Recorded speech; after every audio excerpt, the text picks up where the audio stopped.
आऊज़ुबिल्लाहि मिनश्शैतानिर्रजीम बिस्मिल्लाहिर्रहमानिर्रहीम। हकीम मियाँ Mohammad Hasan YouTube channel मतलब हसन की वसातत से एक नए नुस्खे के साथ आपकी खिदमत में हाज़िर है।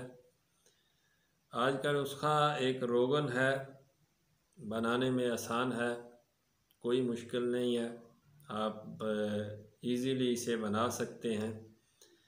और इसका इस्तेमाल आप दाद और चंबल के मरीज़ हैं वो इस्तेमाल करें। जिनके ज़ख़म हो, पुराने से पुराने ज़ख़म हो, वो ठीक ना होते हों, तो उसके लिए ये रोगन इस्तेमाल किया जा सकता है।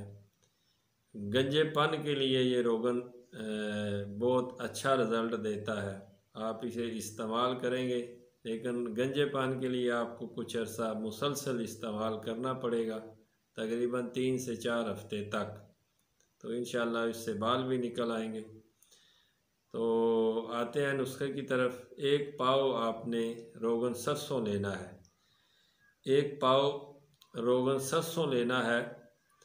और बरगमदार आग के पत्ते जो हैं वो 5 तोला लेकर आपने उनको मोटा मोटा कूटना है।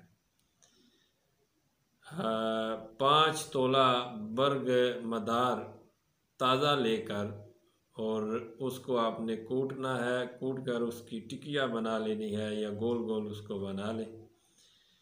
तो उसको आपने 1 पाव रोगन सरसों को आपने कढ़ाई में डाल के तो हल्की आंच पे उसको आपने रखना है। तो जब वो गर्म हो जाए तो उसके अंदर आपने बरगमदार की बनाई हुई जो टिक्कियाँ हैं वो उसके अंदर शामिल कर देनी है। तो जब ये जल जाएंगी, हल्की आंच पे इसको जलाना है। जब ये जल जाएंगी तो फिर आपने उसको कढ़ाई को नीचे उतारना है।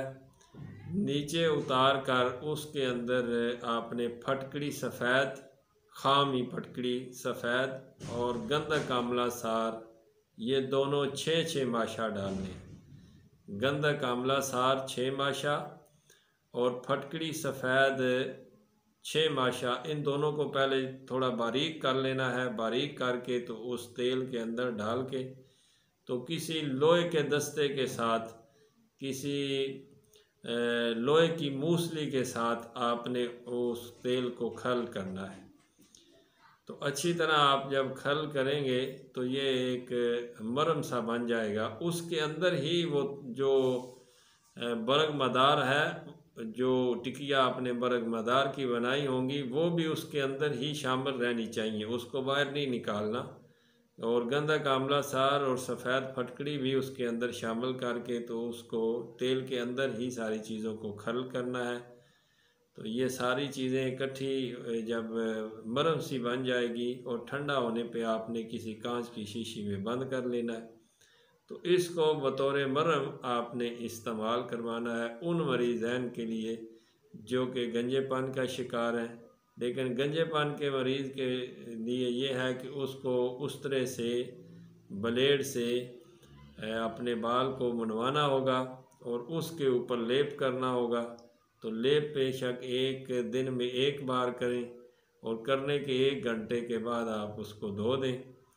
तो इसके अलावा पुराने से पुराने ज़ख़म हों जो ठीक ना होते हों तो उसके ऊपर आप ये लेप करेंगे ये मरहम का, तो इंशाअल्लाह चंद दिन के लेप से ही वो ठीक हो जाएंगे। दाद का मसला हो, दद्दर का मसला हो, चंबल का मसला हो, तो इंशाअल्लाह चंद दिन के इस्तेमाल से ही ये ठीक हो जाएगा। नए नुस्खे के साथ आपकी खिदमत में फिर हाज़िर होऊंगा। इजाज़त दीजिए। फ़ी ईमानिल्लाह।